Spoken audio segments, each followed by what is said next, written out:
இழந்த குழந்தைகளை இழந்த பெற்றோர்கள், கணவர்களை இழந்த மனைவிகள்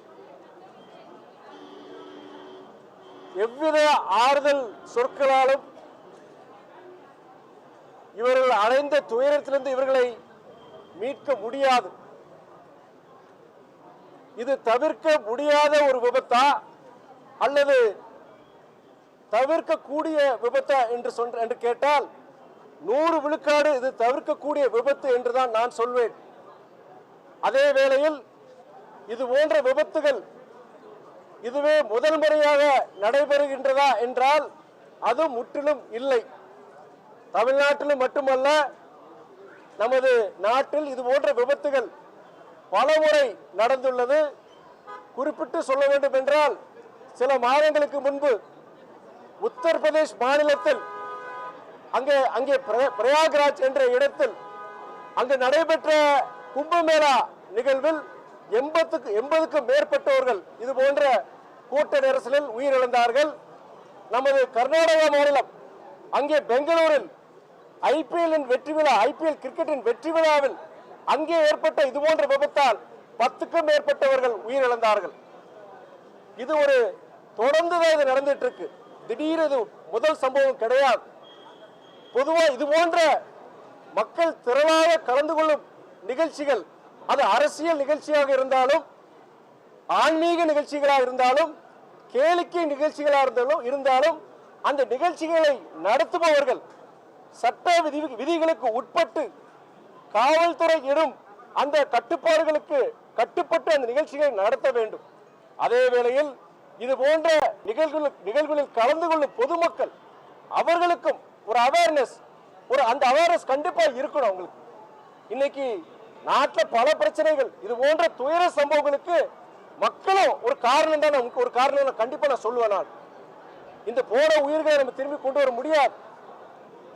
அதே வேளையில இந்த துயர நிகழ்வில் சிக்கியவர்களுக்கு ஆதரவு கரம் நீட்டிய அனைவருக்கும் மருத்துவர்கள், செவிலியர்கள், காவல்துறையினர், அரசு அதிகாரிகள், குறிப்பாக மீட்பு பணிகளை துரிதப்படுத்திய நம்முடைய மாண்புமிகு முதலமைச்சர் அண்ணன் தளபதி, தன்னார்வலர்கள், பல்வேறு அரசியல் இயக்கத்தை சார்ந்தவர்கள் அனைவருக்கும் என் நன்றியை நான் தெரிவித்துக் கொள்கின்றேன். இந்த துயர நிகழ்வில் மரணித்தவர்கள் அவர்களுக்கு எங்கள் இயக்கம் மறுமலர்ச்சி திராவிட முன்னேற்ற கழகத்தின் சார்பிலும் எங்கள் தலைவர் வைகோ அவர்கள் சார்பிலும் என் கண்ணீர் அஞ்சலியை செலுத்துகின்றேன். ஒரே ஒரு வேண்டுகோள் தான். கிட்டத்தட்ட 40 பேர் இறந்திருக்கிறாங்க. ஒரு 12 பேர் இன்னும் அவங்க சிகிச்சையில் இருக்கிறாங்க. அதுல 2 பேர் ஐசியூல வென்டிலேட்டர்ல இருக்கிறாங்க. அந்த ஐசியூ அறைக்குள்ள போகும்போதும் கிட்டத்தட்ட அவ்வளவு ஜனங்க உள்ள மீடியா எல்லாருமே என் கூட நான் கொஞ்சம் 4 பேர் வந்தா போதுன்னு சொன்னா என் கூட அத்தனை பேர் வந்துட்டாங்க. ஒவ்வொரு அரசியல் கட்சியினர் எல்லாரும் உள்ள போறாங்க. நூற்றுக்கணக்கான உள்ள போயிட்டு வரும்போது இந்த மாதிரி ஐசியூல வென்டிலேட்டர் சப்போர்ட் இருக்கவங்களுக்கு தொற்று கண்டிப்பா வந்துடும். அதனால இங்க நான் வெளியே வரும்போது காவல்துறை கிட்டயும் சரி, அதே நேரத்தில் இங்க இருக்கிற டீன் அவங்க கிட்ட கண்டிப்பா இந்த தகவலை கொண்டு போகணும். அந்த 2 பேர் ஐசியூல மாத்திரம் தயவு செய்து நீங்க அந்த கூட்டத்தை தவிர்க்கணும் அப்படின்னு நான் அங்க சொல்லிட்டு வந்திருக்கிறேன். உங்களுடைய மீடியா மூலியமா அந்த வேண்டுகோள் அன்னைக்கு தெரிவிச்சுக்கிறேன். நான்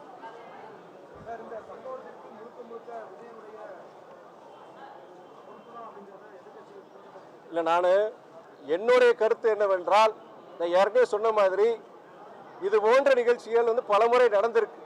இதுல இவங்க தான் காரணம், அவங்க தான் காரணம் சொல்றதுக்கு கிடையாது. இதுல மக்களும் ஒரு காரணம் தான் சொல்லுவேன். நான் அனைவரும் இதுக்கு ஒரு காரணம்.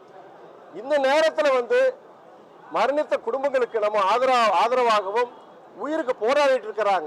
அவங்களுக்கும் ஏதாவது சங்கடத்தை உருவாக்கிடக்கூடாது. இத்தனை பேர் நம்ம உள்ள போற வழியில நம்மளால அவங்களுக்கு ஏதாவது இன்ஃபெக்ஷன் வந்துடக்கூடாது.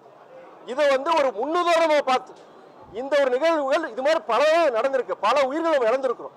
இது ஒரு முன்னுதாரணமா பார்த்து இனிமே இது போன்ற நிகழ்வுகள் நடக்காம இருக்கிறதுக்கு ஒரு முன்னெச்சரிக்கையா ஒரு அவேர்னஸோட எல்லாருமே இருக்குன்னு என்னுடைய அன்பான ஒரு வேண்டுகோள் சொல்ல முடியும். இந்த நேரத்தில் நீங்க பாருங்க, அரசாங்கம், காவல்துறை தோழர், நான் உங்ககிட்ட சொல்லிடுறேன். நான் ஏற்கனவே சொன்ன மாதிரி ஜனங்க இந்த மாதிரி பல்லாயிரக்கணக்கில் இந்த மாதிரி இடத்துக்கு வரும்போது அதுக்குண்டான விதிமுறைகள் இருக்கு. காவல்துறை சொல்லிதான் சொல்றாங்க. ஒரு இதுக்கு மேல அவங்களாலே கட்டுப்படுத்த முடியாது. இது எல்லாம் எல்லாருக்கும் இந்த பொறுப்பு இருக்கு. நிகழ்ச்சி நடத்துறவங்க, காவல்துறையினர், மக்கள், ஏன் நம்ம மீடியாவுக்குமே இந்த பொறுப்பு இருக்கு. இது நான் இன்னைக்கு ஒன்னொன்னா சொல்லிட்டு அடிக்கிட்டே போயிட்டு இருக்கு. இது எதிர்வினை, இதுக்கு எதிர்மறையான கருத்துன்னு சொல்லுவாங்க. இந்த நேரத்தில் இது ஒரு முன்னுதாரணமாக பார்த்து இனிமே இது போன்ற நிகழ்வுகள் துயரச்சம்பவம் நடக்கக்கூடாதுங்கிறதுக்காண்டி நம்ம எல்லாரும் இதுக்கான முயற்சியில் எடுக்கணும் தான் நான் சொல்ல முடியும்.